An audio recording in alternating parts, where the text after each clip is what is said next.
Welcome to Witch Hunt, the show bringing you news of the ongoing crisis of harmful practices related to accusations of witchcraft and ritual attacks. I'm Josh Hutchinson. And I'm Sarah Jack. Today, we are discussing a critical and contemporary issue: violence against persons accused of witchcraft. Around the world, accusations of witchcraft continue to lead to horrific acts of violence. These accusations often result in social ostracism, physical assaults, and even murder. Joining us today is a remarkable guest who has dedicated her life to fighting against these injustices. Sashiprava Bindhani, a human rights advocate and a legal expert from the Indian state of Odisha, has been at the forefront of combating witch hunting and advocating for the protection of vulnerable individuals. Her work has led to significant legal reforms and raised critical awareness about the plight of those wrongfully accused. Sashiprava's journey is both inspiring and sobering. From her early experiences to her groundbreaking public interest litigation, she has witnessed firsthand the devastating impact of witchcraft accusations. Her efforts have not only brought legal recognition to these issues, but also highlighted the importance of changing societal perceptions and providing justice for victims. In this episode, we will hear from Sashiprava about her personal experiences, the cases she has fought, and the changes she is striving to implement. We will explore the psychological and societal dimensions of witch hunting, the role of the law in protecting human rights, and what more needs to be done to eradicate this practice. Stay with us as we delve into this urgent and impactful discussion. Let's start by welcoming our guest, Sashiprava Bindhani. What are some experiences people have had as victims of witch hunts? My experience with childhood, as I mentioned, another incident also I have to mention here. When I was only 4 or 5 years old, I don't remember the age, but it is in the month of year. My father is a journalist, but he was a journalist just recently in this January at the age of 100, he passed away. And he was a journalist photographer. It was early in the morning. There was a phone call from the police station. I used to go around the places with him most of the time in my childhood. So that day also there was a call. I told that I must go with him. Then he reluctantly allowed me. Then we walked down to the police station. It was really near our home. Then when we arrived there, the old man was sitting there with the feeling of the pride that he has done a great, was holding a head. I was able to see that wrapping one towel, traditional towel, the head and the white hair cut with the blood. It was terrible for me that the blood meant something, and the small one meant it must be head. So there was a lot of story around also Dahani. So then after my father was a police photographer. So when he took the photograph of the person, so I was not allowed to go inside. I got the first glance that this is what he's holding. And he was very happy, and he came to the police station. Earlier, there was a trend that people used to kill the women and used to come to the police station and surrender them that we had killed the Dan. So we did a great thing because he was responsible for a lot of such stories around that also. There is a lot of story. I might have seen that way more than 40 head during my lifetime. And mostly in my district. That's why I mentioned about my land. So it was the thing I asked my father and my grandfather. There is any witch?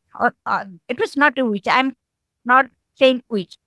I'm saying that Dahani is not the Oriya of witch. Witch is just not witch.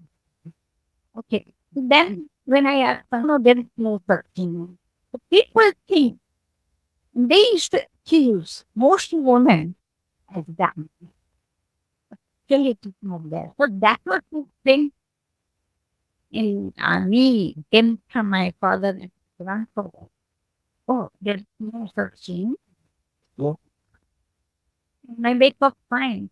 Later on, I started what's the women who are victim of children. So this was my first experience with Dahani, the violence related to Dahani. Then there was many such cases I have seen, mostly my father.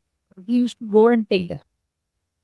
So it was not only related to Dahani, many other things in my life, good things, bad things I have witnessed in my childhood.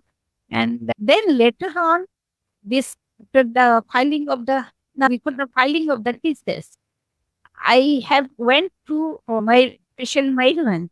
I made people those who were in the jail in the acquisition of the crime committed. Um, that means killing women and killing Bunia, the witch doctor, and are already in the custody or in the jail. So story, there are many, not the story, it is life story was narrated by them. And the most heinous situation I came to know in 2015, but not directly, but it is through newspaper.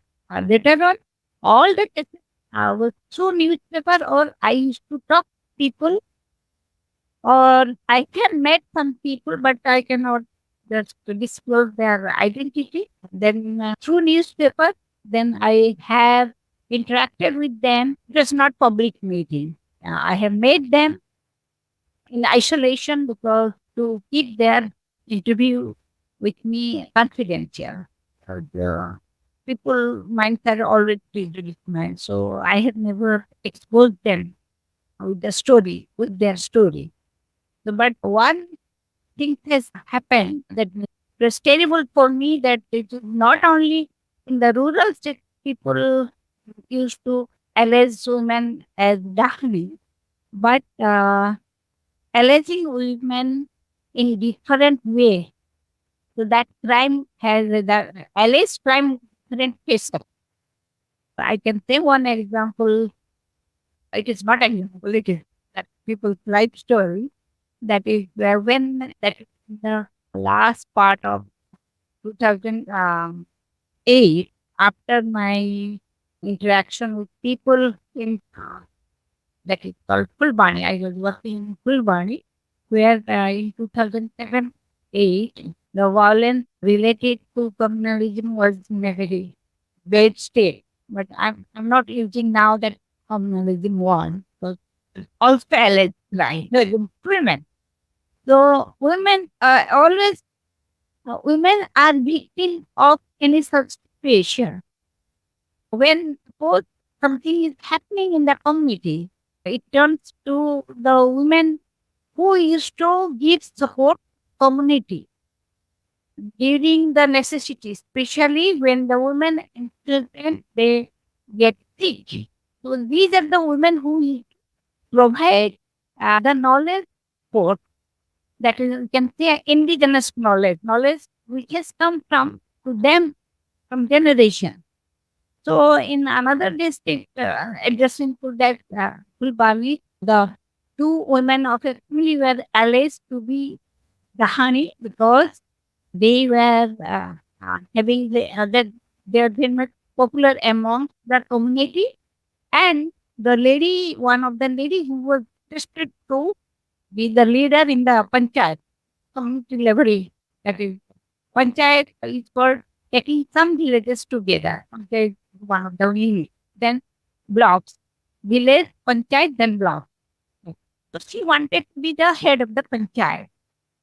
Then she made such a situation by telling people, some young people, then they went to tell the community that these two women are Dahani. Because of them, there were other incidents placed during that time. So because of them, all these accidents and other things are happening. So we must condemn them. They must.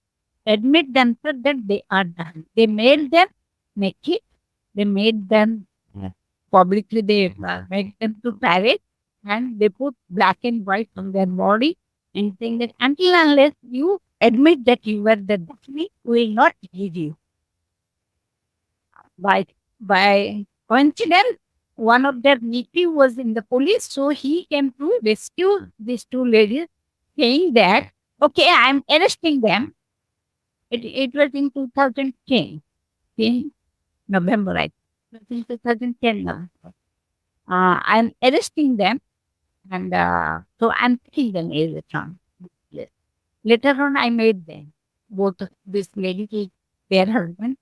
I made them in an isolated place, not disclose what is happening. The story they mentioned that they're very good in managing the child health, the community level. And people used to come to them even during the pregnancy. If there is any difficult pregnancy, so they used to come to them. This thing made them more popular than the lady who was interested to stand for the head of the panchayat. So they told the young people that you can go and tell that the God has told that these two women must be killed because they are Dahani, and because of them, all other is happening. So this is this what I'm sharing with you that this is not limited to this two incidents. In the during my working with the human rights law network, many people used to come for the legal assistance. So my expertise is also to connect people for the legal relief, legal work, also to develop the document for them to file the, before the law. And I ask people that whether they believe that they are Dahani or not. Interestingly, we are in the mind of the people, whether it is the rural area, in Mumbai, in Bhubaneswar, in India, in other part of the state capital, country capital, believe how they are not clear about that whether there is Dahani or not. Maybe in the state Odisha we use a different word Dahani. Hindi it is Dayan. In other part it is Chudel.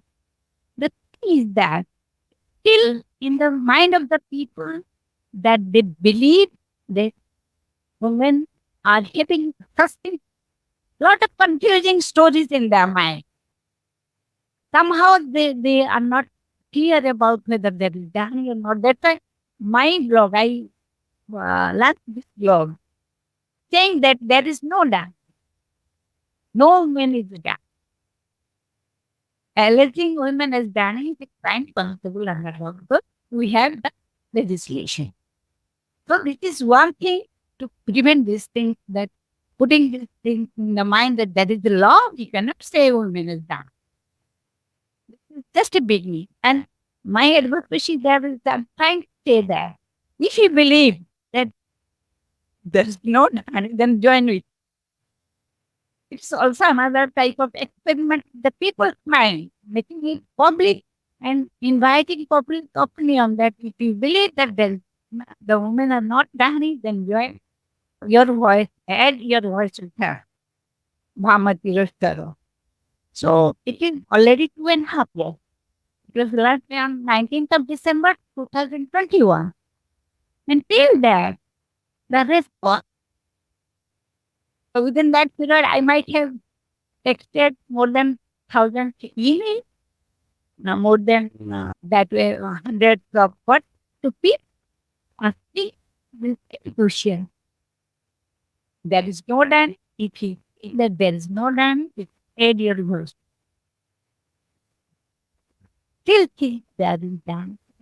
Our strategy needs to be done different now because by launching my experience that we must go very strategic. And maybe legal fee is one of the things we can use for prevention of it. Thank you for tuning in to this episode of Witch Hunt. Join us every week. Have a great today and a beautiful tomorrow.